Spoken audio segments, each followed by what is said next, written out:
అందరికీ వందనాలు. Praise the Lord. వాక్యం వింటున్న వారందరికీ ప్రభువైన యేసుక్రీస్తు వారి శుభనామములో వందనాలు తెలియజేస్తున్నాను. నా ప్రియ సహోదరి సహోదరులారా, దేవుని దగ్గరికి వస్తున్న ప్రతి వ్యక్తి ఎంతో ఆశతో, ఎంతో నమ్మకంతో దేవునిలో ఉన్న ఆశీర్వాదాలు, దేవునిలో ఉన్న లైఫ్ జీవము మన లైఫ్లోకి, మన ఫ్యామిలీలోకి నిరాటంకంగా ప్రవహించాలని ఎంతో ఆశతో కదా దేవుని దగ్గరికి వచ్చేది. కానీ దేవుని దగ్గరికి వస్తున్న చాలామంది లైఫ్లో దేవుని ఆశీర్వాదం కనిపించకపోవటం మనం గమనించవచ్చు. కొందరి లైఫ్లోనే దేవుని జీవము తొణికిసలాడుతుంటుంది, కళ్ళకు కట్టినట్టు కనిపిస్తుంటుంది. కొందరి జీవితాలు మాత్రమే ఎల్లప్పుడూ సంతోషంగా, మనశ్శాంతితో, చక్కటి ఆరోగ్యంతో, చిరునవ్వుతో కొనసాగుతూ ఉంటుంది. ఎవరి జీవితాల్లోనైతే దేవుని ఆశీర్వాదం ఉంటుందో వాళ్ళ లైఫ్లో కష్టాలు ఉండవు అని అనుకోకండి. వాళ్ళు మనుషులే కనుక వాళ్ళకి ఆకలి వేస్తుంది, చెమట పడుతుంది, అప్పుడప్పుడు కన్నీరు వస్తుంది, అవసరాలు ఉంటాయి, బాధలు ఉంటాయి. వీటన్నిటి మధ్యలో ఒక supernatural peace of mind వారి సొంతం. Praise the lord. హల్లెలూయా.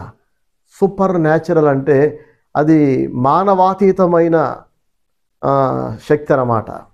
మనుషుల జ్ఞానానికి మించింది, ఈ లోక జ్ఞానానికి మించింది, ఈ లోకం ఇవ్వలేనిది, డబ్బు పెట్టి కొనలేనిది, అధికారులకు కూడా దక్కనిది. ముఖ్యమంత్రులైన, మంత్రులైన, ప్రధానమంత్రులైన, ప్రెసిడెంట్ అయిన, దేశాధినేతలైన, అగ్ర దేశ నేతలైన వారి అధికార దర్పణంతో, అధికార దుర్వినియోగంతో ఈ మనశ్శాంతిని కొనలేరండి. చాలామంది దగ్గర అధికారం ఉంది, ధనం ఉంది, కోటాను కోట్ల ఆస్తులు ఉన్నాయి, కానీ ఎప్పుడు బెంగ, భయం, దిగులు, నెమ్మది లేకుండా బ్రతకడం. కానీ దేవుని బిడ్డల దగ్గర ఈ దరిద్రం ఉండదు, ఈ శాపం ఉండదు. ఎవరికైతే దేవునితో సరైన సంబంధం ఉంటుందో, ఎవరి లైఫ్లోనైతే దేవునిలో ఉన్న జీవము ప్రవహిస్తూ ఉంటుందో వాళ్ళు ఎల్లప్పుడూ ధైర్యంగా ఉంటారు, ఎల్లప్పుడూ సంతోషంగా ఉంటారు. అనేక బాధల మధ్యలో కూడా, అనేక అవసరాల మధ్యలో కూడా.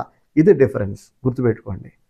దేవుని నమ్ముకున్నంత మాత్రాన కష్టాలన్నీ తీరిపోవండి. కష్టాలు ఉంటాయి. ఎవరికి లేవు చెప్పండి కష్టాలు?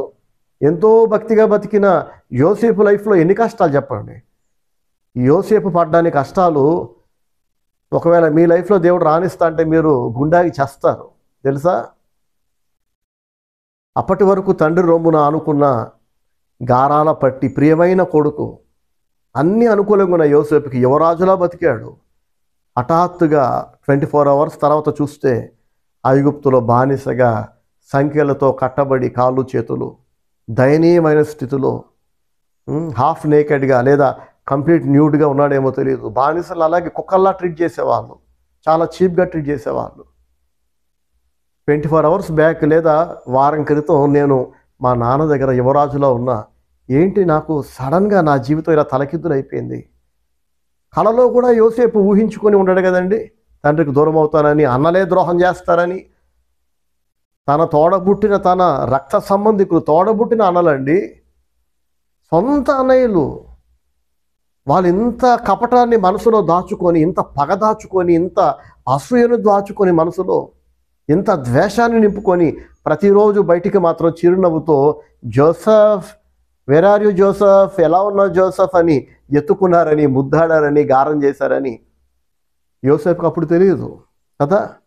అందరికంటే చిన్నోడు కదా, లాస్ట్ నుంచి సెకండ్ వన్ జోసెఫ్, చిన్నవాడు కాబట్టి పెద్దన్న మొదలుకొని చివరన్న దాకా ఖచ్చితంగా ఎత్తుకొని ఉంటారు. తండ్రి ఎదుట నటించడానికి, తండ్రి ముందు మంచి పేరు సంపాదించడానికి ఎత్తుకొని ఉంటారు. నడక నేర్పించుంటారు, మాటలు నేర్పుంటారు, ముద్దాడి ఉంటారు, ఆనందించుంటారు కదండి. ఇన్ని చేసిన వీరి మనసులో, ఈ అన్నల మనసులో, సొంత అన్నయ్యల మనసులో ఇంత పగ, ద్వేషం, కుళ్ళు, కుతంత్రాలు ఉన్నాయని యోసేపు పసిగట్టలేకపోయాడు. పసివాడైన యోసేపు తండ్రి గుర్తుపట్టలేదు. ఇక చిన్నపిల్లోడు వీడేం గుర్తుపడతాడండి కదా. కళ్ళు బైర్లు గమిని, కొన్ని రోజుల క్రితం వరకు యువరాజు, ఇప్పుడు బానిస. ఏం చేయాలి యోసేపు? దేవుణ్ణి దూషించవచ్చు, దేవుడు అన్యాయం చేశాడని అనొచ్చు, దేవుని మీద తిరగబడవచ్చు, అసలు దేవుడే లేడు అనొచ్చు, లేదా దేవుని మీద నాకు నమ్మకం పోయిందని కూడా అనొచ్చు. చాలామంది ఇలాగే మాట్లాడుతుంటారుగా. చిన్న చిన్న బాధలకి, చిన్న చిన్న అవసరాలకి, ఎవరో మోసం చేస్తే, ఎవరో అన్యాయం చేస్తే, వీళ్ళ తలకాయలేనితనానికి, వీళ్ళ తెలివి తక్కువతనానికి నష్టపోయి దెబ్బతిని దేవుణ్ణి దూషిస్తుంటారు. వీళ్ళు బైబిల్ చదవరు, చదివినా పాటించరు, కుటుంబ ప్రార్థన ఉండదు, సంఘ ఆరాధనకు రారు, ఏకాంత ప్రార్థన ఉండదు. దేవుడు చెప్పిన నియమ నిబంధనలకు లోబడి ఒక్కరోజు కూడా బతకరు. దేవుడు మాత్రం 365 రోజులు వీళ్ళకి అంతా అనుకూలంగా పరిస్థితులు ఉంచాలని కోరుకుంటారు. చాలామంది అన్యాయస్తులు. ఏదైనా నష్టం జరిగితే మొత్తం దేవుని అకౌంట్లో వేసేస్తారు, నెక్స్ట్ పాస్టర్ గారి అకౌంట్లో వేసేస్తారు. దేవుడు మంచోడు కాదంటారు, ఈ పాస్టర్ గారు మంచి పాస్టర్ కాదంటారు, ఈ చర్చి మాకు నచ్చలేదంటారు. యోసేపు అలా అనలేదు. తన తప్పేమీ లేకపోయినా, అతను ఏ పాపము చేయకపోయినా, ఎంతో ప్రార్థనాపరుడు, నీతిమంతుడు, భక్తుడైనా దేవుడు అలా రానిచ్చాడు, దేవుడు అలా సెలవిచ్చాడు. తోడబుట్టిన అన్నల చేతిలో మోసపోయి కూడా దేవుని సెలవుతో ఇదంతా జరుగుతుందని యోసేపుకు తెలుసండి. అతడు ఒక ఆత్మ సంబంధి, నేరుగా దేవునితో అతనికి కాంటాక్ట్ ఉంది.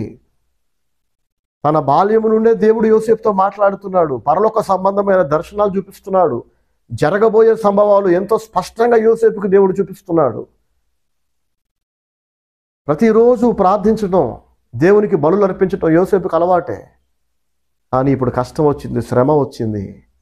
ఈ శ్రమలో యోసేపు ఎలా రెస్పాండ్ అయ్యాడో తెలుసా? అప్పుడు కూడా ప్రార్థన మానలా, దేవుని దూషించలా, దేవుని తప్పుబట్టలేదు. అన్ని పరిస్థితులు బాగున్నప్పుడు ఎంతగా దేవుని ప్రేమించాడో, ఎంతగా దేవుని ఆరాధించాడో, ఎంత లాయల్గా దేవునికున్నాడో. అన్ని కష్టాలే ఇప్పుడు. అలాంటి కష్టాలలో ఒకటి కూడా నాకైతే రావాలని నేను కోరుకోవట్లే. మీకు సాహసం ఉంటే అడగండి దేవుణ్ణి, నా లైఫ్లో రాని ప్రభు అని. నేను కోరుకోకపోయినా ఇంచుమించు యోసేపుకు జరిగిన అన్యాయం, మోసం, ద్రోహం, నష్టం నా లైఫ్లో చాలా జరిగాయి. దేవుడు సెలవిచ్చాడని అనుకుంటున్నా. ఎవరిని తప్పుపట్టట్లేదు. దేవుని సెలవు లేకుండా ఏది జరగదు కదా. నా మంచు కోసం దేవుడు రానిచ్చాడు అనుకుంటున్నా. అన్ని బాధల మధ్యలో కూడా, వ్యతిరేకత మధ్యలో కూడా చాలా ప్రేమ గల, దేవుని యందు భయభక్తులు కలిగిన నమ్మకస్తురాలైన భార్యను దేవుడు నాకు ఇచ్చినందుకు దేవుని స్తుతిస్తున్నా.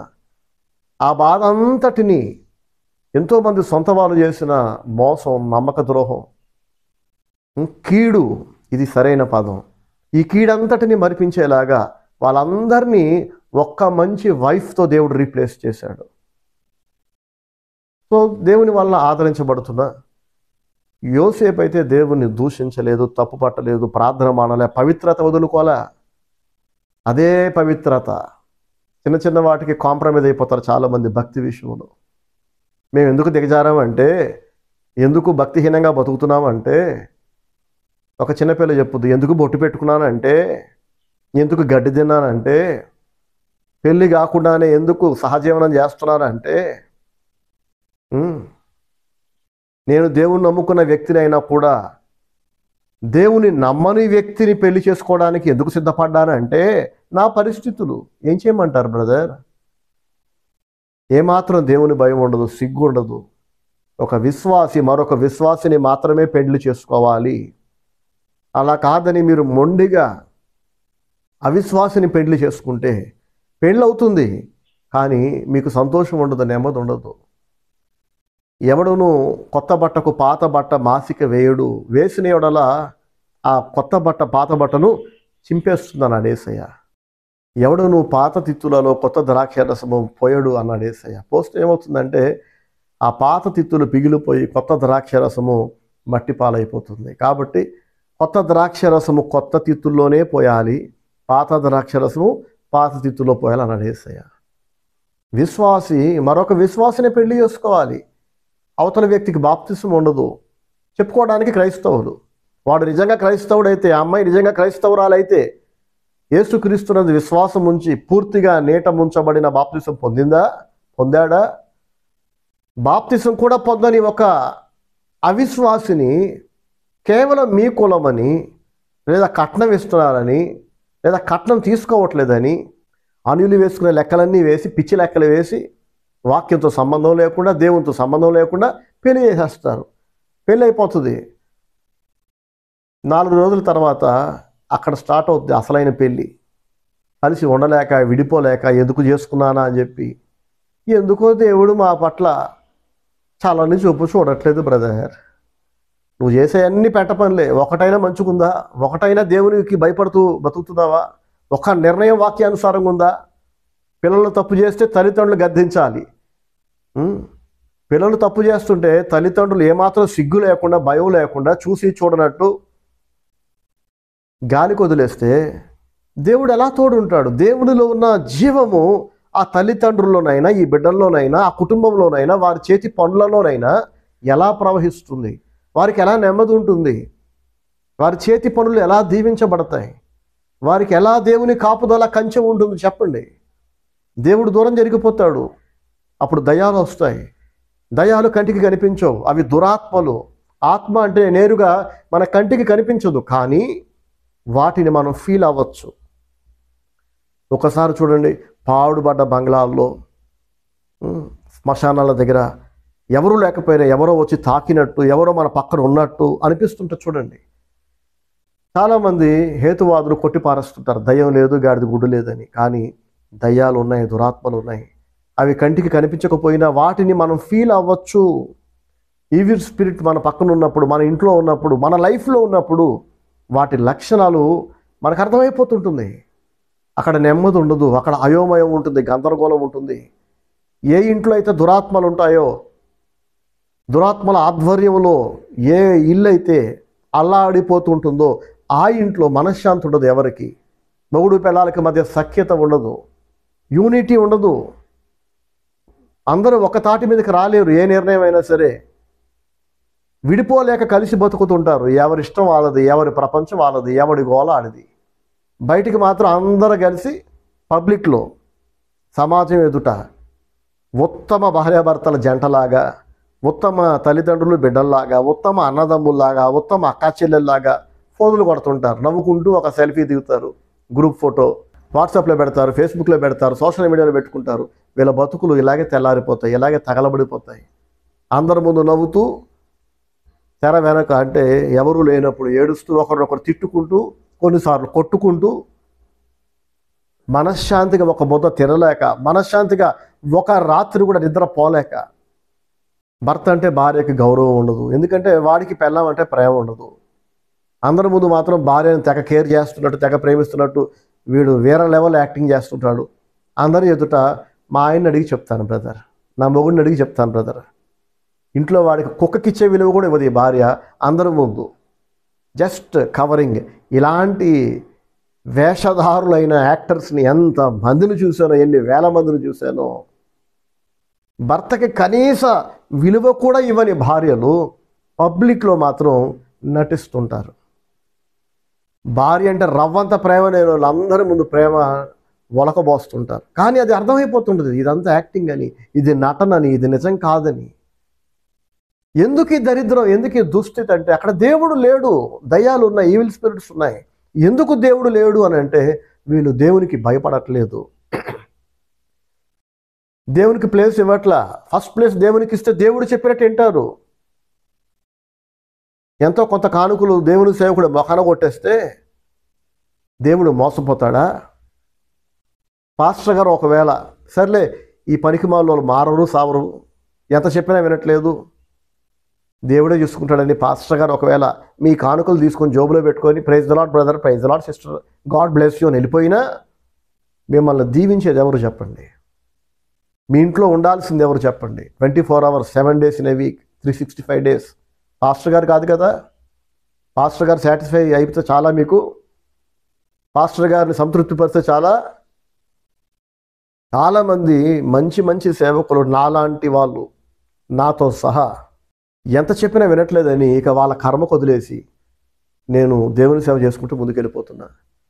ఎవరిని రావద్దని అనలేం కదా, పిలిచినప్పుడు వెళ్ళకుండా ఉండలేం కదా. కాబట్టి వాళ్ళు పిలిస్తే వెళ్తా, చర్చికి వస్తే ప్రార్థన చేస్తా, కానీ వాళ్ళ లైఫ్లో దేవుడు ఉండడు. అర్థమవుతుందండి? దేవుడు లేకపోతే మళ్ళీ చెప్తున్నా ఈవిల్ స్పిరిట్స్ ఉంటాయి. అందుకే దేవునికి భయపడండి, దేవునికి లోబడండి, ఫస్ట్ ప్లేస్ దేవునికి ఇవ్వండి. రోజు క్రమం తప్పకుండా మనసు పెట్టి బైబిల్ ధ్యానించండి. ధ్యానించిన ప్రతి వాక్యాన్ని దేవుని భయంతో జరిగించండి. మీరు జరిగించకపోతే ఏం ప్రయోజనం? ఇంకా చదివి కుదరట్లేదు అంటారు చాలామంది. మంచిది, అంత లైట్గా, అంత సింపుల్గా కుదరట్లేదు బ్రదర్ ప్రార్థన చేయటం, కుదరట్లేదండి బైబిల్ చదవటం, చర్చికి రావటం కుదరట్లేదండి. మంచిది, మీరు విత్తిన విత్తనానికి పంట మీరే కోస్తారు. మీ నిర్లక్ష్యానికి, మీ భక్తిహీనతకు దేవుని కార్యాలను మీరు ఎంత లైట్గా తీసుకుంటారు కదా, దేవుడు మిమ్మల్ని అంతకంటే లైట్గా తీసుకుంటాడు. ఆయనకి ఏం అవసరం చెప్పండి? మీరు ఎన్నిసార్లు వస్తే అన్నిసార్లు పాస్టర్ గారు మీ కొరకు ప్రార్థన చేస్తారు. చర్చికి వచ్చినా, ఇంటికి వచ్చినా మీరు ఎన్నిసార్లు పిలిస్తే మీ ఇళ్ళకి వస్తారు పాస్టర్ గారు మీ మీద ప్రేమతో. కానీ మిమ్మల్ని దీవించేది పాస్టర్ గారు కాదు, గుర్తుపెట్టుకోండి. ఒక పాస్టర్ గారు కాదు కదా, నేరుగా మోషే ప్రవక్త, సమూయేలు ప్రవక్త, దానియేలు ప్రవక్త, ఇలాంటి ప్రవక్తలందరూ మీ ఇళ్ళకి వచ్చి మీ నెత్తి మీ చేతులు పెట్టి ప్రార్థన చేసిన అల్టిమేట్గా మిమ్మల్ని దీవించాల్సింది మళ్ళీ దేవుడే. దేవుడు దీవించకపోతే ఎందరూ ప్రార్థించినా, ఎందరూ చేతులుంచినా, ఎన్ని పబ్లిక్ మీటింగ్స్కి వెళ్ళి మీరు ప్రార్థనలు చేయించుకున్నా దయ్యాలు మిమ్మల్ని మోసం చేస్తుంటాయి. ఎవరో తల మీద చేయబెట్టి ప్రార్థన చేయగానే, ఎవరో వాక్యం చెప్తుండగానే తల నుంచి కింద దాకా చల్ల నీళ్ళు పోసినట్టు నాకు షివరింగ్ వచ్చింది బెదర్ అంటారు ఒక్కొక్కరు. యాక్టర్స్, దయ్యాలు వాళ్ళని మోసం చేస్తున్నాయి. ఎందుకంటే వీళ్ళు యాక్టింగ్ చేసి చేసి అబద్ధాన్ని నమ్మి, అబద్ధాన్ని అందరికీ చెబుతూ, ఉన్నది లేనట్టు లేనిది ఉన్నట్టు అబద్ధంలో మోసంలో బతుకుతుంటారు కదా. కాబట్టి దేవుడు దూరం అయిపోతాడు. దయ్యాలు వచ్చి వాళ్ళకి లేనిది ఉన్న ఫీలింగ్ని క్రియేట్ చేస్తుంటాయి. అక్కడ అంత సీన్ ఏమి లేదు, నెత్తి మీద ఎవడో నీళ్లు పోస్తున్నట్టు, ఇంకేదో పోస్తున్నట్టు వీళ్ళకి అనిపిస్తుంటుంది, ఏమీ లేకపోయినా. ఎందుకంటే ఈ మోసగాళ్ళకి మోసమే తగింది. తాతాన్ని మోసం చేస్తున్నాడు. ఇప్పుడు మనుషులు మీరు మోసం చేశారు, దేవుణ్ణి మోసం చేద్దాం అనుకున్నారు. పాస్టర్ గారి దగ్గర అబద్ధాలే, సిగ్గు లేకుండా. ఏళ్ళు గడిచిపోతుంటాయి, వయసు మీద పడుతుంటుంది, వృద్ధాప్యం వచ్చేస్తుంటుంది. అబద్ధాలు మాత్రం మానరు, నటన మానరు, కపటం మానరు. మరి దేవుడు ఎలా ఉంటాడు? దయ్యాలు లేకుండా ఎలా ఉంటాయి? అవి ఉన్నాక ఆ ఈవిల్ స్పిరిట్స్ మిమ్మల్ని మోసం చేయకుండా ఉంటాయా? ఒక నీతి మాలిన వ్యక్తి, ఒక భక్తిహీనుడు, ఒక అభిషేకం లేని వ్యక్తి వచ్చి మీ నెత్తి మీదో ఇంకెక్కడో చేయబెట్టి ప్రార్థన చేస్తుంటే, లేదా వాక్యం చెప్తుంటే ఇక కరెంటు షాక్ తగిలినట్టు, షివరింగ్ వచ్చినట్టు, షాక్ కొట్టినట్టు రకరకాల అనుభూతులు కలుగుతుంటాయి. ఇలాంటి పిచ్చి సాక్ష్యాలు, వెర్రి సాక్ష్యాలు ఎందుకు నేను కొట్టి పారేస్తుంటా, మూసుకోమని చెప్తా, ఆపేయండి. ఇంకా అబ్బో ఎంతమంది చెప్తారో తెలుసా అండి. వాళ్ళు నిజంగా సేవకులు కాకపోతే దూరం నుంచి టచ్ అనగానే నాకు ఎక్కడో తగిలింది, ఎక్కడో తాకింది, ఎక్కడో షివరింగ్ వచ్చింది. దయ్యాలు నిన్ను భ్రమింపజేస్తున్నాయి నా సహోదరుడా, నా సహోదరి. ఈ మోసాన్ని మీరు ఇష్టపడుతున్నారు కనుక దేవుడు కూడా మీకు మోసాన్నే ఇస్తున్నాడు. దయ్యాలకి ఆయన పర్మిషన్ ఇస్తున్నాడు. వాడికి మోసం కావాలి, ఆ పిల్లకి మోసమే నచ్చింది. సరే, మోసంలోనే బతుకుతున్నారు, అబద్ధాల్లో బతుకుతున్నారు, వాళ్ళకి నచ్చింది అదే కాబట్టి అదే ఇద్దామంటాడు దేవుడు. యోసేపు వాస్తవంలో బతికాడు, నటనలో బతకల. కష్టాలు వచ్చినా దేవుని విడిచిపెట్టలేదు, తన పవిత్రతను పోగొట్టుకోవాలా. వ్యభిచారం చేయమని ఒక పాపాత్మురాలు వెంటబడితే అతను ఒప్పుకోలా. నా దేవునికి వ్యతిరేకంగా నేను ఈ పాపము ఎలా చేస్తా అంటాడు. మీ ఆయనకి తెలిసిపోద్దేమో అనలా, అందరూ చూస్తారేమో అనలా, దొరికిపోతామేమో అనలా. ఎవరు చూడకపోయినా, ఎవరు పట్టుకోకపోయినా, ఎవరికి దొరకపోయినా నా దేవుడు చూస్తున్న దేవుడు. ఆయన పరిశుద్ధుడైన దేవుడు. ఆయనకి పాపం అంటే అసహ్యం. ఆయన ఎంత పరిశుద్ధుడంటే పరలోకములో దేవుని దూతలందరూ ఎల్లప్పుడూ పరిశుద్ధుడు, పరిశుద్ధుడు, పరిశుద్ధుడు, పరిశుద్ధుడు, పరిశుద్ధుడు, పరిశుద్ధుడు అని ఇక ఆ ఒకటే పదం వారి నోట ప్రతిధ్వనిస్తుందట. పరలోకపు రాజా వీధులలో, పరలోక పట్టణములో ఎల్లప్పుడూ ఈ శబ్దమే దేవుని స్తుతిస్తూ, స్తోతిస్తూ, వర్షిప్ చేస్తూ పరిశుద్ధుడు అనే శబ్దం అందరి నోట బిగ్గరగా. అంత పరిశుద్ధుడు ఆయన. ఎంత పరిశుద్ధుడు అంటే ఇక పరిశుద్ధుడు అనే మాట నిత్యత్వం అంతా ప్రతిధ్వనిస్తూనే ఉంటుంది పరలోక రాజ్యములో. అంత పరిశుద్ధుడైన దేవుడు నాకు కావాలంటే, నా లైఫ్లో ఉండాలంటే నేను కూడా పవిత్రతను ఇష్టపడాలి, కోరుకోవాలి. ఆమెనందామండి. ప్రైజ్ ది లార్డ్ అందామా? Praise the lord, hallelujah, amen. పవిత్రమైన కోరికలు ఉండాలి, పవిత్రమైన ఆశయాలు ఉండాలి. నేను అది సాధించి నేనేంటో వాడికి చూపిస్తా, వీళ్ళకు చూపిస్తా, చెప్పుతో కొట్టినట్టు చేస్తా, ఇలా అనుకునేవాడు అది ఒక అపవిత్రమైన కోరికను గుర్తుపెట్టుకోవాలి. ఎవడనో గిచ్చడానికి, ఎవడనో కించపరచడానికి నువ్వు ఇల్లు కడుతున్నావంటే, నువ్వు ఒక కారు కొంటున్నావంటే దేవుడు నీతో ఉండడు. ప్రభా నాకు కారు ఇవ్వు నాయన, అది నీ మహిమ కొరకు వాడతా. నాకు ఇల్లు ఇవ్వు ప్రభా, నా ఇల్లు అనేక మందికి సువార్త అందించే ఒక పవిత్రమైన స్థలంలో నేను ఉంచుతా. ఓకే, ఆ ఇంట్లో నువ్వు కాపురం ఉండొచ్చు, నీ పిల్లలు భార్యతో కాపురం చేయొచ్చు, కానీ నువ్వు మాత్రం తినడానికి, పడుకోవడానికి, సంసారం చేయడానికి మాత్రమే నా ఇల్లు, నువ్వు మాత్రం తిరగడానికి నా కారు, దేవుని సేవలో వాడవా? ఆత్మ సంబంధులేమో వారి ప్రతి కోరికలో, ప్రతి ఆలోచనలో, ప్రతి నిర్ణయములో, ప్రతి ఆశయములో, ఆశయం అంటే తెలుసు కదా, భవిష్యత్తుకు సంబంధించిన కోరికలు, ఇలా ఉండాలనుకుంటున్నా, అలా ఉండాలనుకుంటున్నా అని అన్నిటిలో దేవునితో ముడిపెట్టుకుంటారు. వారి కోరికలన్నీ ఎల్లప్పుడూ దేవుని చిత్తానుసారంగా, వాక్యానుసారంగా, ఆత్మ సంబంధంగా ఉంటాయి. భక్తిహీనులు మాత్రమే ఒక టీవీ కొన్నా, సోఫా కొన్నా, బండి కొన్నా, మొబైల్ ఫోన్ కొన్నా, వాచ్ కొన్నా, ఏది కొన్నా సరే ఇక దేవుని మహిమ కోసం కొనరు. అందరూ ముందు పోతులు కొడదాం, హెచ్చులు పోదాం, ఎవరినో తగ్గిద్దాం, ఎవరినో ఏడిపిద్దాం, ఎవరినో గిచ్చుదాం, గుచ్చుదాం, ఆఖరికి వీళ్ళ బతికి నవ్వులు పాలైపోద్ది. వీళ్ళే ఏడుపు మొఖాలు వేసుకుని బతకాల్సిన దుస్థితి వస్తుంది. మీ ఇంట్లో ఏ వస్తువు కొన్నా జ్ఞాపకం పెట్టుకోండి, మీ ఒంటి మీద ఏ వస్తువు ఉన్నా ముందు దేవునికి మహిమ కలగాలి. అది చూసి పరలోకమందున్న మీ తండ్రిని మనుషులు మహిమపరచాలి. అంతే తప్ప నెత్తి మొదలుకొని అరికాల దాకా మీ నెత్తి మీద, ఒంటి మీద తగిలించుకున్న వస్తువులు చూసి అందరూ మిమ్మల్ని ఆరాధిస్తున్నారంటే, మిమ్మల్ని పొగుడుతున్నారంటే, మీ మీద మోహపు చూపు పెడుతున్నారంటే దేవుడు మిమ్మల్ని వ్యభిచారులారా అంటాడు. ఇతరులు పాపము చేయునట్లుగా మీ అలంకారము, మీ వస్త్రధారణ ఇతరుల మనస్సు మీ వైపు ఆకర్షించే విధంగా, దేవునికి దూరం చేసే విధంగా మీరు తయారవుతున్నారంటే అశ్లీలంగా, అసభ్యంగా పురుషులైనా స్త్రీలైనా అందరికీ వర్తిస్తుంది, నాతో సహా. దేవుని దృష్టిలో మీరు వ్యభిచారులే.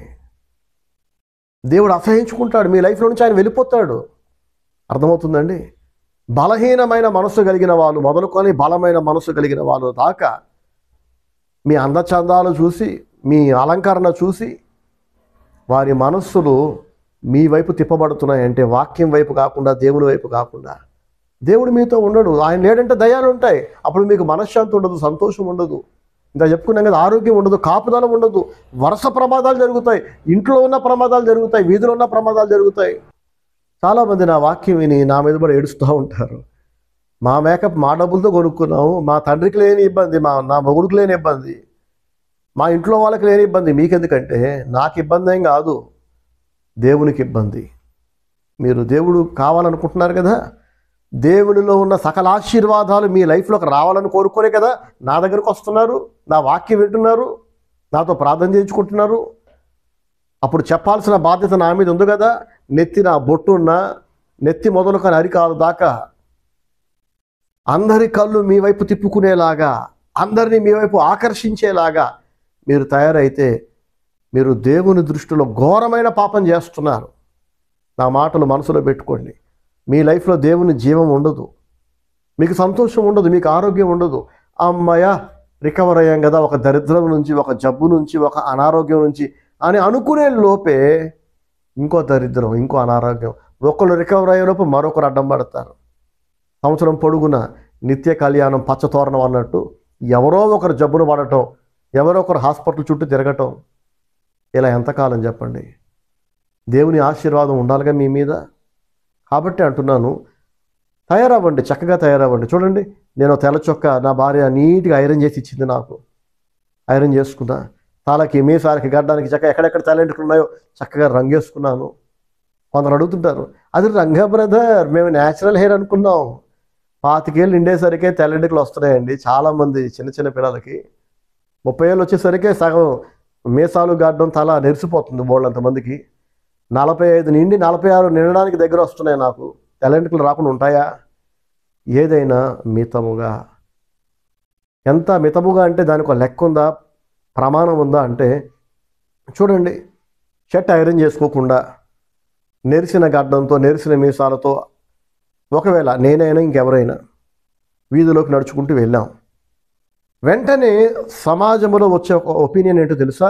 పాపం అండి, పాస్టర్ గారు దెబ్బతిన్నట్టున్నారు, అప్పుల పాలు అయిపోయినట్టున్నాడు. చూడండి ఆ మాసిపోయిన గడ్డంతో ఎలా తిరుగుతున్నాడో.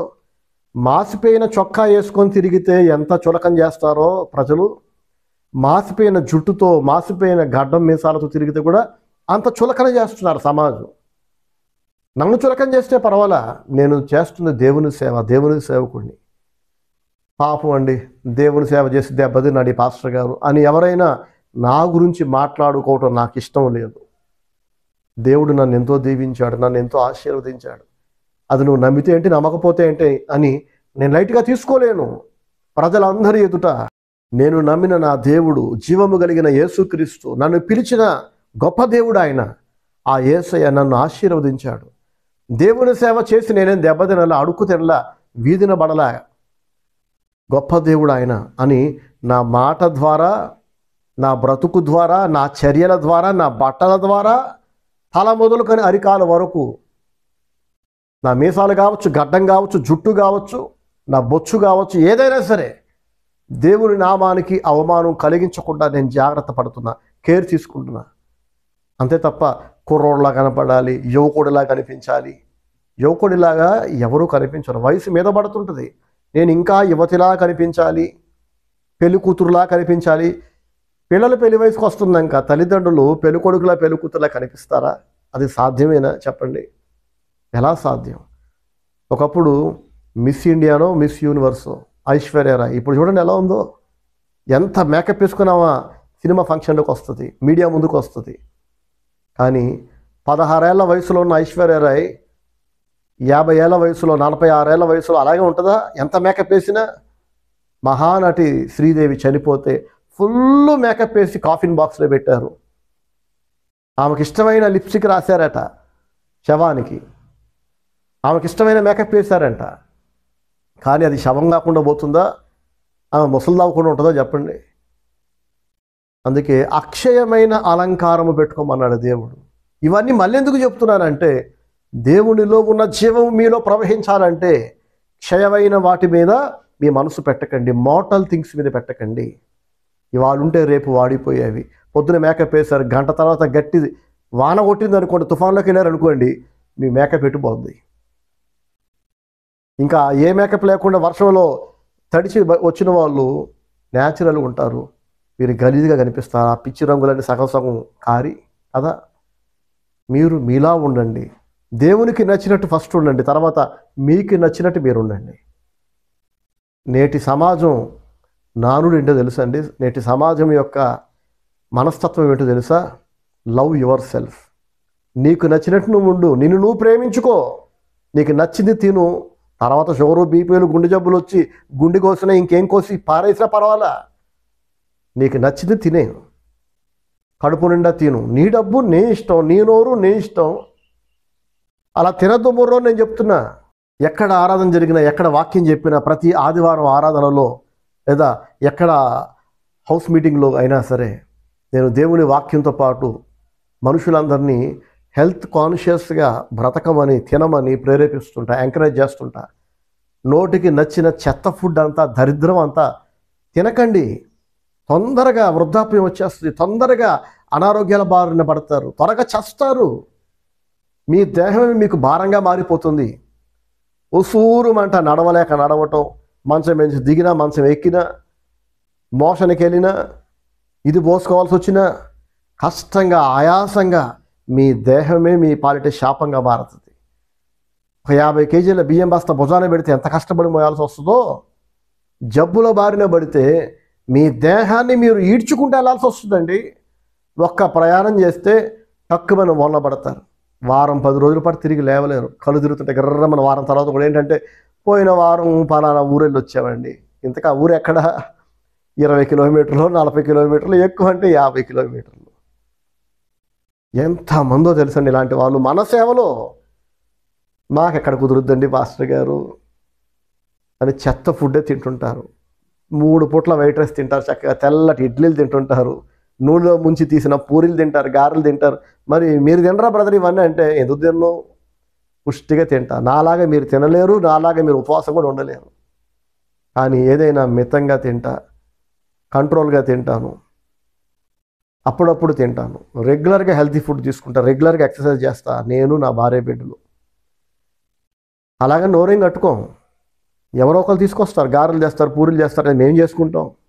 కానీ ఏదైనా పద్ధతిగా, మితంగా, హెల్దీ ఆయిల్స్ తోటి చక్కగా ఒక కంట్రోల్డ్ హెల్దీ లైఫ్ స్టైల్ అందరూ కలిగి ఉండాలండి. ఎందుకంటే నీ దేహము దేవుని ఆలయం అని నీ వెరుగవా అంటాడు దేవుడు. నువ్వు చెత్త తింటే ఏమవుద్ది? నీ దేహం పాడవుతుంది. నువ్వు చెత్త అంతా పూతలు పూసుకుంటే ఏమవుతుంది? అప్పుడు కూడా నీ దేహం పాడవుతుంది. దేవునికి నచ్చనిది, దేవుడు మెచ్చనిది నీ ఒంటి మీద ఉంటే ఏంటి, నీ కడుపులో ఉంటే ఏంటి, నీ బీరవాలో ఉంటే ఏంటి, నీ పేరు మీద ఉంటే ఏంటి? నా పేరు మీద ఎన్ని ఆస్తులు ఉన్నాయో, ఎన్ని పాలసీలు ఉన్నాయో, ఇంకో ఇల్లు కడుతున్నాను తెలుసా, ఇంకో ల్యాండ్ కొన్నాను తెలుసా, నీ నోటి నిండా నవ్వు లేదు, కడుపు నిండా ఒక ముద్ద తింటే చస్తావు నువ్వు, ఇది తినకూడదు అది తినకూడదు 100 ఆంక్షలు నీకు. ఎన్ని ఆస్తులుంటే ఏం ప్రయోజనం నీకు? కడుపు నిండా తినలేనోడు, నవ్వలేనోడు, నీ భార్యతో నీకు సమాధానం లేనప్పుడు, నీ పిల్లలు నీ మాట విననప్పుడు, రాత్రి నిద్ర పట్టదు, పొద్దున ఉసూరుమంటూ నీరసంగా లేచే వ్యక్తులకి ఎన్ని ఆస్తులుంటే ఏం ప్రయోజనం? దేవుని ఆశీర్వాదం లేనప్పుడు చెప్పండి కదా. వయసుతో పాటు వచ్చే నీరసాలు, అనారోగ్యాల గురించి నేను చెప్పట్లా. దేవుని ఆశీర్వాదం లేనప్పుడు స్పెషల్గా వచ్చి పడే కొన్ని దరిద్రాలు, జబ్బులు ఉంటాయి. గుర్తుపట్టగలిగిన తెలివి మీకుంటే మీరు గుర్తుపడతారు. లేదా నన్ను అడిగితే నేను చెప్తా. యేసుప్రభు అంటారు కదా, వినుటకు చెవులు గలవాడు వినుడుగాక అంటాడు. ఎందుకంటే అందరికీ చెవులోనే కానీ వినే బుద్ధి, గ్రహించే మనస్సు అందరి దగ్గర లేదు. దేవుని జీవము లేనందు చేత చాలామందికి మనశ్శాంతి లేదు. డబ్బు ఉంది కానీ మనశ్శాంతి లేదు. ఎవడైనా ఎక్కువ డబ్బు సమకూర్చేది దేనికండి? ఎక్కువ డబ్బు ఉంటే మన అవసరాలన్నీ తీరుతాయి, మన కష్టాలన్నీ తీరుతాయి అనే కదా. మరి నీ దగ్గర డబ్బు ఉంది కానీ ఆ డబ్బుతో నీకు సంతోషాన్ని కొనుక్కోలేకపోతున్నావు, నీ అవసరాలు తీరట్లేదు. ఇంకా నాకేం తక్కువండి, బాత్రూంలో గీజర్ ఉంది, బెడ్రూమ్లో ఏసీ ఉంది అంటావేమో. నీ పిల్లలు నీ మాట వింటున్నారా? కరెక్ట్గా నీ పిల్లలు లైఫ్లో సెటిల్ అవ్వాల్సిన టైంలో సెటిల్ అవుతున్నారా? మీరు ఎన్నైనా అనండి బ్రదర్, నా జోబులో ఐఫోన్ ఉందంటే ఎవరే నెత్తికేసి కొట్టుకోరా, లేదా ఎక్కడని పెట్టుకో ఆ ఫోన్ తీసుకెళ్ళి. నీ నోట్లో నవ్వు ఉందా? నీ శరీరంలో ఆరోగ్యం ఉందా? నీ భార్య నీ మాట వింటుందా? నీ కుటుంబంలో అందరూ ఒకరినొకరు ప్రేమించుకుంటున్నారా? పరస్పర గౌరవ మర్యాదలు ఉన్నాయా? ఒక ఆయన చాలా ఏళ్ల క్రితం నా దగ్గర వ్యక్తి, రక్త సంబంధి, బాగా దగ్గర వ్యక్తి నా ఇంటికి వచ్చి నా భార్య పిల్లల ముందు ఒక పెద్ద బ్యాగ్ తీసుకొని వచ్చి దాన్ని ఓపెన్ చేసి బెడ్ మీద ఇలా పరిచాడు. ఏంటంటే అందులో కొన్ని ఇన్సూరెన్స్ పాలసీ కాగితాలు, హెల్త్ ఇన్సూరెన్స్ కాగితాలు, లైఫ్ ఇన్సూరెన్స్ కాగితాలు, ఆయన కొనుక్కున్న పొలాల కాగితాలు, అత్తమామలు ఇచ్చిన ఆస్తిపాస్తుల కాగితాలు, ఆయన సమకూర్చుకున్న ఆస్తుల కాగితాలు అన్నీ కలిపి బ్యాగ్ నిండా పట్టుకొచ్చాడు. మంచం మీద ఇలా పోసాడు. చూడమ్మా సమత, చూడు, గన్నవరం ఎయిర్పోర్ట్ దగ్గర ఒక ల్యాండ్ కొన్నా, పోలవరం దగ్గర ఒక ల్యాండ్ కొన్నా, రాజమండ్రిలో ఒకటి కొన్నా, అక్కడ కొన్నా. ఈ స్టీవెన్ ఉన్నాడే, వీడు ఎన్ని కొన్నాడు, ఎన్ని ల్యాండ్లు కొన్నాడు, ఎన్ని ఆస్తులు సమకూర్చాడు, ఎన్ని పాలసీలు కట్టాడు. నా భార్య గట్టిగా దవడ ఎమక పగిలేలాగా ఆన్సర్ ఇచ్చింది. కొట్టలేదు కానీ అంతకంటే అవమానకరంగా జవాబిచ్చింది. తెలుసండి ఏమని చెప్పిందో తెలుసా? నా ఆయన ఆత్మ సంబంధాన్న పరలోక సంబంధమైన ఆస్తులు ఆయన పోగేసుకున్నాడు. నేను పెళ్ళైనప్పటి నుంచి నేను చూస్తున్నా, ఏం తిందాం, ఏం దాచుకుందాం, ఎంత పోగేద్దాం అన్న మనసు ఎన్నడూ లేదు. మా నాన్నగారు ఇస్తుంటే కూడా ఆయన ఎన్నడూ కూడా ఇష్టపడలేదు. వద్దు మావయ్య అని పక్కన పెట్టేవాడు. ఆయన అడగలేదు, ఎన్నడూ నన్ను అడగలేదు, నా తండ్రిని అడగలేదు. ఆయన సొంతగా ఇస్తుంటే కూడా తీసుకోవడానికి ఆయన ఇష్టపడాడు. నన్ను దేవుడు పిలిచాడు, దేవుడే నాకు ఇస్తాడని చెప్పి దేవుని వైపు చూస్తాడు నా భర్త. డబ్బు కోసం నీలాగా నా భర్త తన భార్యనైనా నన్ను ఎన్నడూ గడప దాటి బయటికి జాబ్ చేయడానికి పంపలే. మీకు డబ్బు కావాలి కనుక డబ్బు పోగేసుకున్నారు. ఆయనకి దేవుడు కావాలి కనుక దేవుని చిత్తం జరిగించడమే నా భర్తకి ఇష్టం. దేవుని సేవలో దేవుడు కొన్ని లక్షల రూపాయలు దేవుని సేవలో మొదటి రోజు అంటున్నానండి, ఇన్నేళ్ళగా సేవలు నాకు ఇప్పుడు డబ్బు రావటం కాదు. చాలామంది నమ్మకపోవచ్చు. నేను దేవుని సేవకు వచ్చిన డే 1 నుంచి వేలాది రూపాయలు, అప్పట్లో 1000 రూపాయలు అంటే 28 years బ్యాక్, అది ఇప్పుడు కొన్ని లక్షలతో సమానం కదా. వేలాది రూపాయలు అనేక వైపుల నుంచి దేవుడు నాకు పంపించేవాడు. ఆ వచ్చిన డబ్బుని ల్యాండ్లు కొందాం, బంగారం కొందాం, ఏమండి స్థలాల మీద స్థలాలు, ఇళ్ళ మీద ఇల్లు సమకూర్చుకుందామన్న మనస్సు ఎన్నడూ నాకు లేదు. వచ్చిన ప్రతి రూపాయి దేవుని సేవ కొరకు తిరిగి ఖర్చు పెట్టేవాడిని. మేము కడుపు నిండా తినడానికి, మేము బతకడానికి, బట్టలు కొనుక్కోవడానికి, మాకు కావలసినంత ఉంచుకొని మిగతాది ఆత్మల రక్షణ కొరకు దేవుని సేవ కొరకు ఖర్చు పెట్టడం నాకు అలవాటు. ఇది నేను ఎక్కడ నేర్చుకున్నానంటే, నా ఆత్మీయ తండ్రి, మా చిన్నమామ కూడా అయిన పాస్టర్ అబ్రహాం కేడిఎస్ గారి దగ్గర నేను చూసి నేర్చుకున్నా, ఆయనతో ఉండి నేర్చుకున్నా. ఆయన చనిపోయే రోజు వరకు ఎన్నడూ కూడా ఒక్క రూపాయి కూడా దాచుకుందాం అనే మనసు కలిగి లేడు ఆయన. ప్రైస్తలాడు, హల్లెలూయా.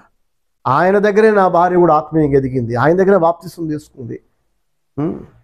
ఆయన చేతుల మీదుగా నేను బాప్తిసం పొందా, ఆయన చేతుల మీదుగా దేవుని సేవకుడిగా నేను అభిషేకించబడ్డా, ఆయన దగ్గర వాక్యం నేర్చుకున్నా. నిజమే, తల్లిదండ్రులు చిన్నప్పటి నుంచి బైబిల్ చదివించారు, ప్రార్థన నేర్పారు, భక్తి నేర్పారు. కానీ వాళ్ళు వేసిన ఆ భక్తి అనే విత్తనాన్ని శిఖరాగ్ర స్థాయికి లాక్కెళ్ళాడు ఆయన, తీసుకెళ్ళాడు. అర్థమవుతుందండి? ఒక మహా ఉధృతమైన అగ్ని జ్వాలగా మార్చాడు ఆయన. దేవుడు ఆయన వాడుకున్నాడు.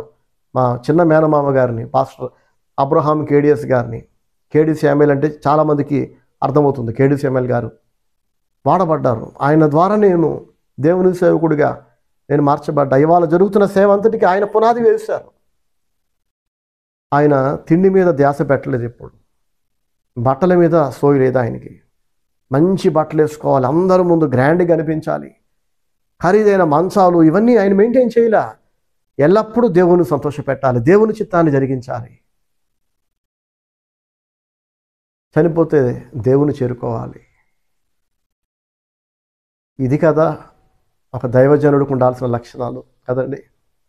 నేను చూస్తుండగా నాకు తెలిసినంత వరకు నా ఆత్మీయ తండ్రి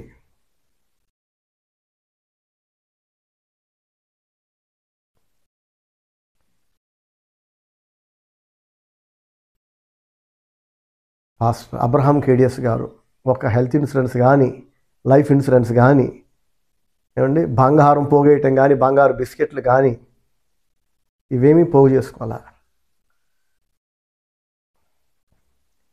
ఎంతోమంది అనాథలకు ఆయన లైఫ్ ఇచ్చాడు, ఎందరికో కడుపు నింపాడు ఆయన. అప్పులు చేసి ఆ అప్పు చేసిన డబ్బుతో అనాథలకు ఫీజులు కట్టాడు, తిండి పెట్టాడు, బట్టలు కొనిపెట్టాడు, లైఫ్ ఇచ్చాడు. ఈరోజు ఒక భక్తురాలైన ఆత్మ సంబంధి అయిన ఒక మంచి భార్యను నేను పొందుకున్నానంటే అది కూడా ఆయన గిఫ్ట్ అని చెప్పాలి. ఆయనను బట్టి ఆమెను నేను చేసుకున్నా, లేకపోతే ఆమె ఎవరో తెలియదు, నా రక్త సంబంధం ఏం కాదు, మా కులమేం కాదు, లవ్ మ్యారేజ్ ఏం కాదు. పాస్టర్ గారు ఎప్పుడు చెప్పేవాళ్ళు నా భార్య గురించి. ఆయన దగ్గర 3వ తరగతి నుంచి ఆయన దగ్గరే పెరిగింది ఆమె. బైబిల్ చదవటం, ప్రార్థన చేయటం, బాప్తిసం తీసుకోవటం, పాటలు పాడటం. ఒకటేంటి చెప్పండి, కేడి శామ్యూల్ గారు లేనిదే ఆమె లేదు. సో ఆ భక్తి ఇవాళ నేను పొందుకుంటున్నా. ఆ భక్తి ఫలము, ఆయన నాటిన భక్తి విత్తనాల ఫలము నా భార్యలో ఇవాళ నేను అనుభవిస్తున్నా. ఆమె ప్రార్థనలు, పరిచర్య, ఆమె సహకారం. నాలాగే ఆమెకు డబ్బు పిచ్చి లేదు, తిండి మీద ధ్యాస ఉండదు. ఎల్లప్పుడూ దేవుని చిత్తం జరగాలి, దేవుని సేవ జరగాలి. నాకు తగ్గట్టు మంచి భార్యను దేవుడు నాకు ఇచ్చాడు. కాబట్టి ఆమె చెప్పుతో కొట్టిన ఆన్సర్ ఇచ్చింది. నా భర్త దైవజనుడు అన్న, ఒక దైవజనుడు ఇట్లాంటి లోక సంబంధమైన క్షయమైన ఆస్తులపైన మనసు పెట్టాడు, వాటిని పోగేసుకోవటం మీద మనసు పెట్టాడు. ఎన్నోసార్లు మా నాన్నగారు అడిగారన్న, మా డాడీ అడిగారు నా భర్తని, నాన్న నా కూతురుతో జాబ్ చేయించాలని నేను ఆమె చిన్నప్పటి నుంచి కలలుగా అన్నాను, చదివించాను. పెళ్ళయ్యాక నువ్వు కూడా చదివించావు కదా, నేనేపిస్తా మంచి జాబ్ తెలంగాణలో. నా భార్యది హైదరాబాద్, తెలంగాణ. ఇంకా చెప్పాలంటే అసలు నాది కూడా తెలంగాణనే. నా తల్లిదండ్రులు ఇద్దరూ తెలంగాణ చెందిన వాళ్ళు. సో పుట్టడం కూడా నేను తెలంగాణలో పుట్టాను. అక్కడ పుట్టా, నిలోఫర్ హాస్పిటల్ హైదరాబాద్లో పుట్టా, కానీ పెరిగిందంతా ఆంధ్రాలో.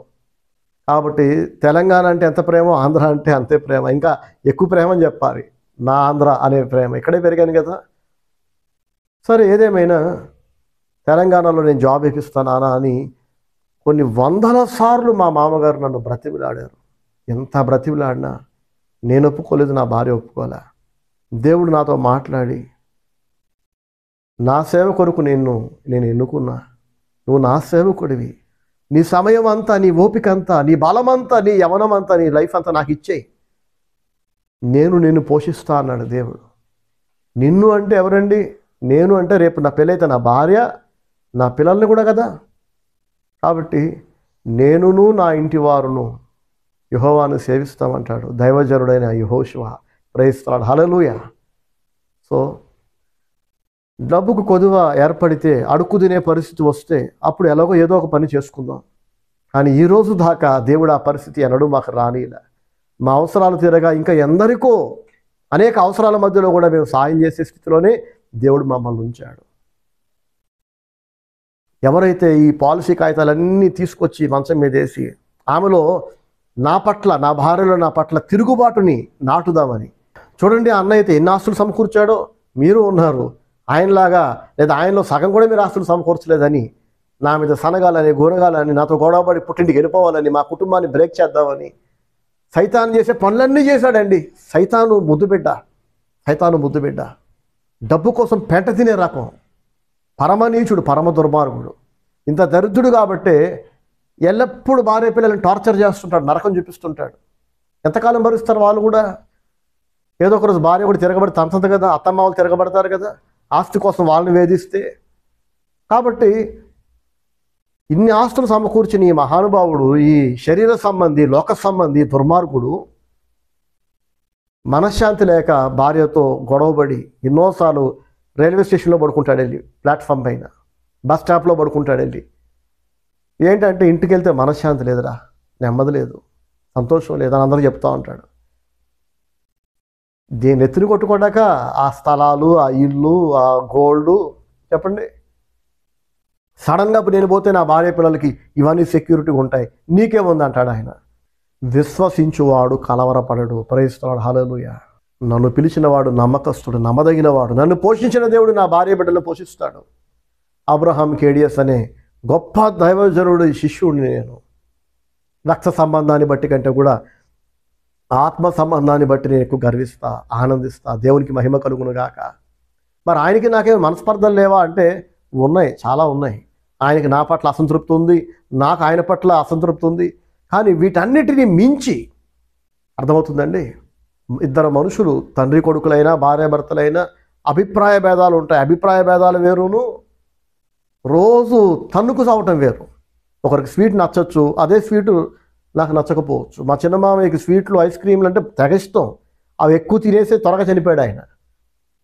అర్థమవుతుంది మీకు? చాలామంది అనుకుంటున్నారు దేవుని సమయం వచ్చింది, దేవుడు తీసుకెళ్ళిపోయాడు అని అనుకుంటున్నారు. కాదు, కొండ బాధలు కొట్టినట్టు చెప్తున్నా, నిజం చెప్తున్నా. ఆయనకి హై బ్లడ్ షుగర్ ఉంది, బీపీ ఉంది. అలాంటప్పుడు వైట్ రైస్ తినకూడదు, చిప్స్ తినకూడదు, ఐస్ క్రీమ్ తినకూడదు, స్వీట్లు తినకూడదు. ఆయన తిన్నాడు, చనిపోయాడు. తప్పనే అంటున్నాను నేను. నా విషయంలో ఆయనకి ఏవో కొన్ని బాధలు ఉండొచ్చు, కానీ దానికే మాట్లాడుకోవాలి. ఆయన దైవజనుడు, అభిషిక్తుడు. ఒక దైవజనుడు ఎలా బతకాలో అలా ఆయన పరలోకంలో ధనం సమకూర్చుకున్నాడు, ఇక్కడ ధనం సమకూర్చాలి. అర్థమవుతుందండి? సో ఆయనంతా కాకపోయినా, ఆయనతో సమానం చేసుకుని ఎప్పటికీ ఆయనంతా కాకపోయినా ప్రభు నాకు సహాయం చేసిన కొలది, ఆయన కృప కొలది నేను కూడా యథార్థంగా దేవుని సేవ చేస్తున్నా. యథార్థంగా సేవ చేసే ఏ దైవజనుడైనా గుర్తుపెట్టుకోండి, భూ సంబంధమైన ఆస్తిపాస్తులు పోగేయడు. తన ప్రాణము సహితము దేవునికి గిఫ్ట్గా ఇచ్చేస్తాడు, కానుకగా ఇస్తాడు. అంతే తప్ప దేవుని అడ్డం పెట్టుకొని ఎవడైనా ఫారిన్ ఫండ్స్ తెచ్చుకొని కోట్ల కొద్ది ఆస్తులు సమకూరుస్తున్నాడు అంటే వాడు ఒక పెద్ద దొంగ. 420 వాడు దేవుని చేరుకోడు.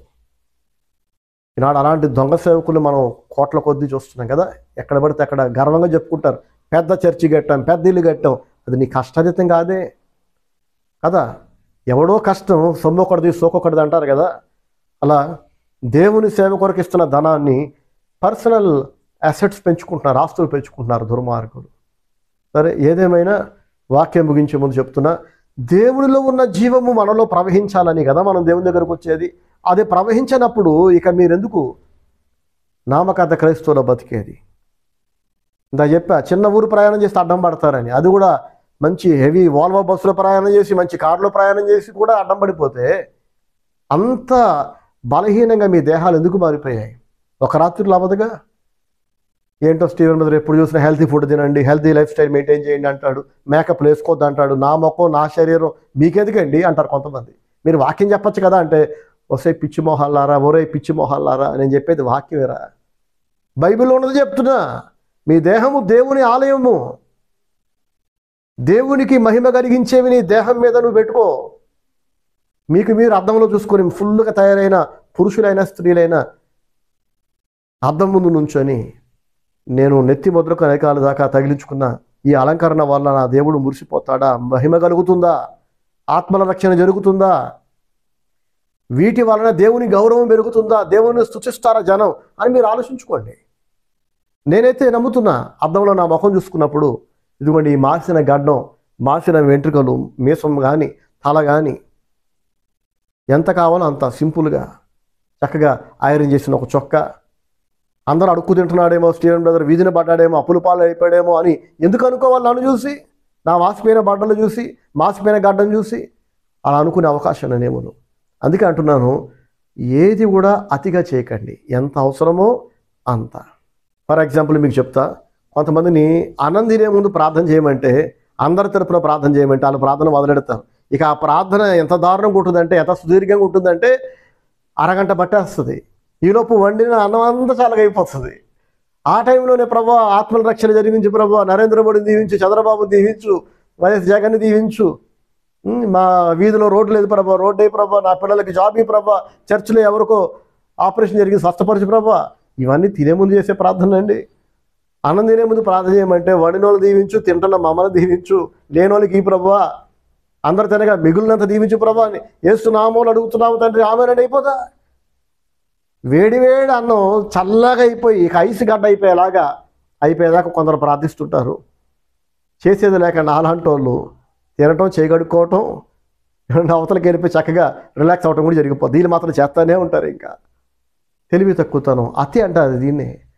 ప్రయాణం చేస్తున్నాం, ప్రయాణం కోసం బయలుదేరుతూ ఫ్లైట్ టైం అవుతుంది లేదా ట్రైన్ టైం అవుతుంది, ప్రార్థన చేయండి అని ఎవరైనా అడిగామనుకోండి, కర్మగాలి ఆ ఫ్లైట్ వెళ్ళిపోయి అది డెస్టినేషన్ రీచ్ అయిపోయేదాకా ఇక్కడ ప్రార్థన చేస్తున్నారు అనుకోండి. దీన్ని భక్తి అంటారా చెప్పండి? అది ఓవర్ అయిపోలేదా? అతి అయిపోలేదా? సరిగ్గా అలాగే దేవుని బిడ్డలు దేవునికి మహిమ కలిగించేలాగా తయారవ్వాలి. ఎంత కావాలో అంత, అస్సలు తయారవ్వకుండా ఏమండి పిచ్చి బట్టలు వేసుకొని, మురికి బట్టలు వేసుకొని, తల కూడా సరిగ్గా దూకోకుండా, మాసిన గడ్డంతో, మాసిన వెంట్రుకలతో మీరు ఊర్లోకి వెళ్తే మీరు వీధిన పడ్డారు, దెబ్బతిన్నారు, అప్పుల పాలు అయిపోయారు, అడుక్కు తింటున్నారు అని అందరూ అనుకునే ప్రమాదం ఉంది. అప్పుడు దేవుని దూషిస్తారు. మీరేం బాగుపడ్డారు రా దేవుని నమ్ముకొని, నీ అవతారం చూడు బిచ్చగాళ్ళ ఉన్నావు అంటారు. అలా దేవుని నామానికి అవమానం కలిగించకండి. అర్థమవుతుందా? చక్కగా ఫ్రెష్గా తయారవ్వండి, ఉన్న వాటితో బెస్ట్గా తయారవ్వండి, కానీ అతిగా తయారవ్వకండి.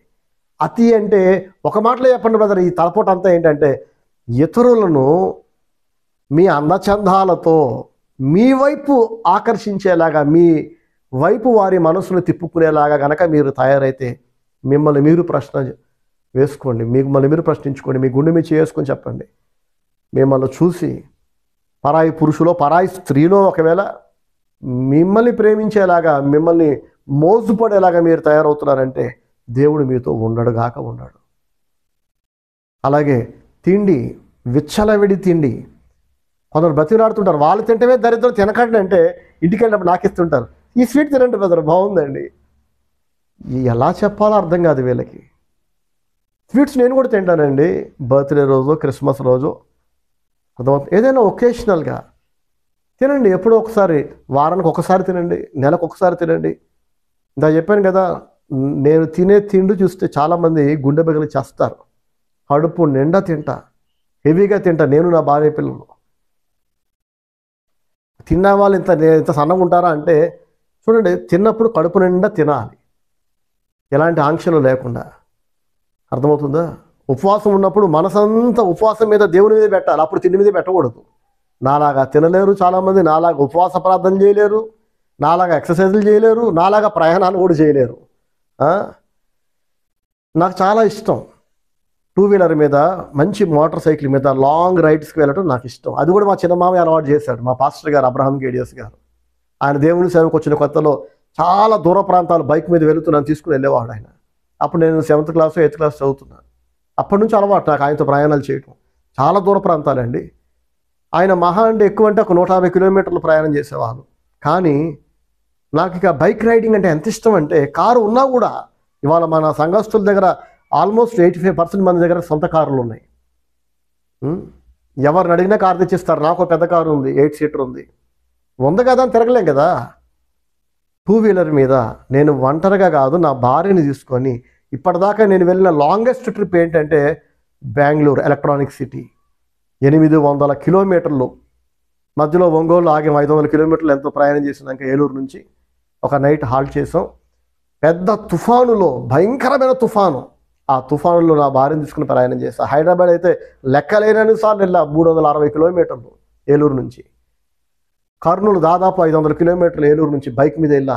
దారిలో 200 కిలోమీటర్లు thick Nallamala forest, tiger reserve forest, పులులు తిరుగుతుంటాయి. అయినా డోంట్ కేర్, జాగ్రత్తగా వెళ్ళా.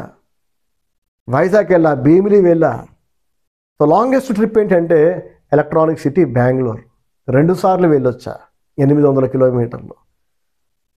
వెళ్ళి నెల రోజులు అడ్డం పడి తర్వాత రావటం కాదు, ఒక రోజంతా ప్రయాణం, 24 అవర్స్, దాదాపు 16 గంటల ప్రయాణం అండి. మధ్య మధ్యలో ఆగుతూ డాబాల్లో తింటూ. ఒంటరిగానే వెళ్ళలేరు చాలామంది. నేను నా భార్యను తీసుకుని వెళ్ళా. మరి ఆమెకు ఎక్కడిది అంత స్టామినా, నాకు ఎక్కడిది అంత స్టామినా చెప్తా వినండి. మరుసటి రోజు సాయంకాలం మళ్ళీ నైట్ జర్నీ అంతా. అంటే ఒక 24 అవర్స్ కూడా మేము రెస్ట్ తీసుకోవాలా. మీ సీటు బాగానే ఉంది అంతసేపు కూర్చుంటే అంటే, నా సీటు కంటే బ్రహ్మాండంగా ఉంది. ఇద్దరం హెల్తీగా ఉన్నాం. అంత దూరం వెళ్ళాక మరి అక్కడ పడుకోవడానికి అదిగా తెలియదు. ఏ పని నిమిత్తం అయితే వెళ్ళాము ఆ పనులన్నీ చూసుకొని బెంగళూరులో ఎలక్ట్రానిక్ సిటీలో చేయాల్సిన పనులన్నీ చేసుకొని చక్కగా అన్నీ 100% సక్సెస్ఫుల్గా చేసుకొని ఆ మరుసటి రోజు సాయంకాలం, ఇవాళ రాత్రి వెళ్ళేసరికి మధ్యరాత్రి 12 అయింది. రాత్రి పొద్దున బయలుదేరితే తెల్లవారుజామున 6 గంటలకు లేవాలి. మళ్ళీ పొద్దున్న లేచి ఫ్రెష్ అప్ అయిపోయి అన్ని పనులు మీరు తిరిగేసి మళ్ళీ నైట్ అన్ని పనులు అయ్యాక రిటర్న్ బయలుదేరాం. అసలు రెస్ట్ తీసుకోవడానికి టైమే లేదు మాకు. ఎక్కడిది ఇంత స్టామినా ఒంట్లో అంటే, ఫస్ట్ ఆఫ్ ఆల్ అది దేవుని కృప, దేవుని ఆశీర్వాదం. రెండవది, దేవుడు ఏదైనా 50% మన చేతిలో పెట్టాడు. ఎర్ర సముద్రాన్ని పాయలు చేసినప్పుడు కూడా మోసెస్ నీ కర్ర పైకెత్తు అన్నాడు దేవుడు. మోసే కర్ర పైకెత్తినాక అప్పుడు పాయలు చేశాడు కదండి. బండలో నుంచి నీళ్ళు ఇచ్చినప్పుడు కూడా ఆ బండతో మాట్లాడు, నేను నీళ్ళు ఇస్తాన్నాడు దేవుడు. మోసే కర్ర పైకెత్తకుండానే సముద్రంలో దారి ఇవ్వాల దేవుడు. అతని భాగస్వామ్యాన్ని దేవుడు అక్కడ జత చేశాడు. అలాగే ఆరోగ్యం కావాలనుకున్న వాళ్ళు, దేవుడు నాతో ఉండాలన్నా, దేవుడు నాకు ఆరోగ్యం ఇవ్వాలన్నా, నా చేతిలో ఆదాయం ఉండాలన్నా, మనశ్శాంతి ఉండాలన్నా, మీకు దేవుడిలో ఉన్న జీవము ఆశీర్వాదం ఏది కావాలన్నా మీ పాత్ర ఉంది, మీ ప్రమేయం ఉంది. 50% మీ భాగస్వామ్యాన్ని దేవుడు కోరుకుంటున్నాడు. ఒకటి, భక్తిగా ఉండాలి, దేవుని మీద ఆధారపడాలి. రెండవది, హెల్తీ ఫుడ్ తినండి, హెల్తీ లైఫ్ స్టైల్ మెయింటైన్ చేయండి. మొన్న ఏమో కన్ను పోయింది బ్రదర్, ఇప్పుడేమో కిడ్నీ పోయింది బ్రదర్, రేపు ఇంకొకటి పోతుంది బ్రదర్. ఇదేనా బ్రదర్ మీరు బతకాల్సిన బ్రతుకు? దేవునికి మహిమ కలుగుద్దేలాగా? ఆరోగ్యకరమైన ఆహారం నోటికి నచ్చదు, చెత్తలాగా అనిపిస్తుంది, కానీ తినండి పర్వాలా. గడ్డి వల్ల మీకు హెల్త్ వస్తుంటే గడ్డి తినండి పర్వాలేదు.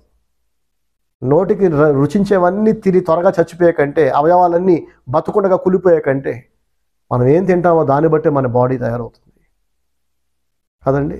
కాబట్టి హెల్తీ ఫుడ్ తినండి, హెల్తీ లైఫ్ స్టైల్ మెయింటైన్ చేయండి, హెల్తీగా మేకప్ వేసుకోండి. వద్దనట్లా స్టీవెన్ బ్రదర్ మేకప్కి వ్యతిరేకమని చాలామంది గునికి చచ్చిపోతుంటారు నా మీద పడి. వాకింగ్ చేయడానికి టైం లేదు కానీ సోకులు పడడానికి టైం ఉందంటారు కొంతమంది. వాళ్ళంతా జబ్బులు పాలైపోతారు. మరి తిట్టకుండా ఎలా ఉంటుంది చెప్పండి. చక్కగా మేకప్ వేసుకోండి, మినిమం వేసుకోండి. అతి సర్వత్రా వర్జయత్. పూలు పెట్టుకోవచ్చు అంటే పెట్టుకోండి, చక్కగా తలలో పెట్టుకోండి, కానీ మితంగా పెట్టుకోండి. చాలామంది పూలు పెట్టుకుంటే పాపం అని చెప్పి పాపం పూలు ఉన్న ఫ్రాక్లు వేసుకుని తిరుగుతుంటారు ఆడపిల్లలు. పూలతో నిండిపోయిన బ్లౌజులు, చీరలు కొట్టుకుని తిరుగుతూ ఉంటారు. చీర మీద ప్రింట్ అయితే పూలు తప్పు కాదు, కానీ నెత్తి మీద పూలు పెట్టుకుంటే తప్పంట. కామెడీగా లేవండి పిచ్చి వేషాలన్నీ. బర్త్డే రోజు మళ్ళీ ఫ్లవర్ బొకే తెచ్చిస్తారు వాళ్ళే. ఒంటి మీద ఏమో పూలు పెట్టుకోరు, బంగారాభరణాలు పెట్టుకోరు. అమ్మో, పెంతుకొస్తు బ్యాక్గ్రౌండ్ ఉన్న వాళ్ళంతా. నేను ఒకప్పుడు పెంతుకొస్తే. నీకు పూలంటే అసహ్యం అయితే, దేవునికి అసహ్యం అయితే, ఆ పూల బొకే ఎందుకు పెళ్ళికొడుకు పెళ్ళికూతురు తెచ్చిస్తున్నావు? పూలతో ఎందుకు డెకరేట్ చేస్తున్నారు స్టేజ్ని? స్టేజ్ ముఖ్యమా, మనం ముఖ్యమా చెప్పండి? పెళ్ళికొడుకు పెళ్ళికూతురు దండలు వేసుకుంటారు, అప్పుడు తప్పు కాదు. నెత్తిలో వచ్చిన పువ్వు పెడితే మాత్రం తప్పు అయిపోయింది. ఓరి పిచ్చి వేషాలు చూడండి. ఇదంతా అతిభక్తి అన్నమాట, అతిభక్తి. ఇంకా మేము భక్తులం అని అందరూ అనుకోవాలి. కొందరు చూసి నేను ఉలిక్కిపడ్డా. తెల్లటి చీర, తెల్లటి జుట్టు. సడన్గా చూడగానే చిన్నప్పటి నుంచి ఖాతాల్లో టీవీలో చూసి చూసి దయ్యం అనగానే తెల్లబొచ్చు తెల్ల చీర ఎరి కట్టుకొని చూపించుండేవాళ్ళు కదా. చిన్నప్పుడు నేను ఉలుక్కుపడ్డానండి ఎన్నిసార్లు. రీసెంట్గా నా పిల్లలు ఉలుక్కుపడ్డారు. అమ్మో డాడీ దయ్యం అనుకున్నావు డాడీ. ఏనానా అంటే నా అంకులు చూడు డాడీ మొత్తం వైట్ గోడకి సున్నం వేసినట్టు. సరే వాళ్ళ ఇష్టం వాళ్ళది, కానీ ఎందుకు జనాన్ని భయపెట్టి చంపాలనుకుంటున్నారు మీ భక్తితో? ఎంతమంది గుండె పగిలి చేస్తారు, ఎంతమంది ఉలుక్కు పడతారు, ఏం సాధిస్తారు మీరు? దేవుడైనా మురిసిపోతాడా? Full white hair, white dress, white చెప్పులు. బైబిల్ ఒకటి వైట్ బైబిల్ దొరకదు కాబట్టి ఇంకా బ్లాక్ బైబిల్ కొనుక్కుంటున్నారు, లేకపోతే అది కూడా వైట్ తీసుకుని తిరిగేవాళ్ళు. ఇవన్నీ కూడా దేవుణ్ణి సంతోషపెట్టే ఏం కాదండి, మన ఫీలింగ్ అంతే కదా. ఫైనల్గా నేను చెప్పదలుచుకుంది, అందరం దేవుని దగ్గరకు వచ్చేది దేవుడు నాతో ఉంటే దేవుని జీవము నాలో ప్రవహించాలి, దేవుని ఆశీర్వాదం నాలో ప్రవహించాలి, నాకు మనశ్శాంతి ఉండాలి, ఆరోగ్యం ఉండాలి, కాపుదల ఉండాలి. చనిపోయాక ఆయన దూతలు నన్ను తీసుకుని దేవుని దగ్గరికి దిగబెట్టాలి నన్ను అని కదా మనం ఆశపడేది. దీనికి అడ్డం వచ్చేది ఏదైనా, డబ్బు పిచ్చి అయినా, డబ్బు కూడా మితంగా ఉండాలి, ఎంత కావాలో అంత ఉండాలి. అంతకు మించి ఉన్నది దేవుని కొరకు బేదల కొరకు ఖర్చు పెట్టేయాలి. అర్థమవుతుందా? మొదటి తరం క్రైస్తవులు అదే చేశారు, కానీ ఇప్పుడు డబ్బు పిచ్చి తెగబట్టుకుంది జనాలకి. దేవుణ్ణి ఆరాధిస్తున్నట్టుగా డబ్బును ఆరాధిస్తారు. నాకేంట్లే డబ్బు ఉంది, నాకేంట్లే ఆస్తులు ఉన్నాయి, అది విగ్రహారాధనే. కొందరు అందాన్ని ఆరాధిస్తుంటారు. అమ్మో దేవుడు లేకపోతే నేను లేను, నేనంటే మేకప్ లేకపోతే నేను లేనండి, నా ముఖం ఎవరు చూడలేరండి, మీరు జడుచుకొని సస్తారండి. అర్థం చేసుకోండి బ్రదర్, ఎందుకు ఇంతగా అతిగా తయారవుతున్నారంటే నా ఒరిజినల్ ముఖాన్ని గనక జనాలకి నేను చూపించలేను. ఇన్ఫీరియారిటీ కాంప్లెక్స్, ఆత్మ న్యూనతాభావం అంటారు చూడండి, చాలా తప్పండి ఇది. దేవుడు తన పోలికలో తన స్వరూపములు మిమ్మల్ని తయారు చేశాడు. మిమ్మల్ని మీరు అవమానించుకుంటే దేవుని అవమానించినట్టే. మీరు ఎలా ఉన్నారో అలా ఉండండి, దేవునికి మహిమ కలుగునట్లుగా.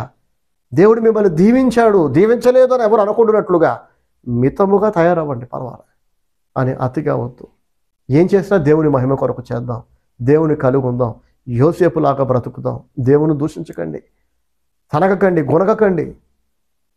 చచ్చేదాకా కొన్ని అవసరాలు ఉంటాయి, కష్టాలు ఉంటాయి. ఇప్పటిదాకా దేవుడు ఎన్నో అవసరాలు తీర్చాడు కదా, ఎన్నో కష్టాల నుంచి గట్టెక్కించాడు కదా, ఇక ముందు కూడా తీరుస్తాడు, ఇక ముందు కూడా కష్టాల నుంచి గట్టెక్కిస్తాడని నమ్మి గతంలో చేసిన వాటిని బట్టి కృతజ్ఞతలు చెల్లిస్తూ భవిష్యత్తు కొరకు ప్రార్థించండి. దేవుడు అన్నీ ఇస్తాడు. ప్రభు మనందరికీ సహాయం చేయనుగాక. God bless you all. Praise the lord. Amen.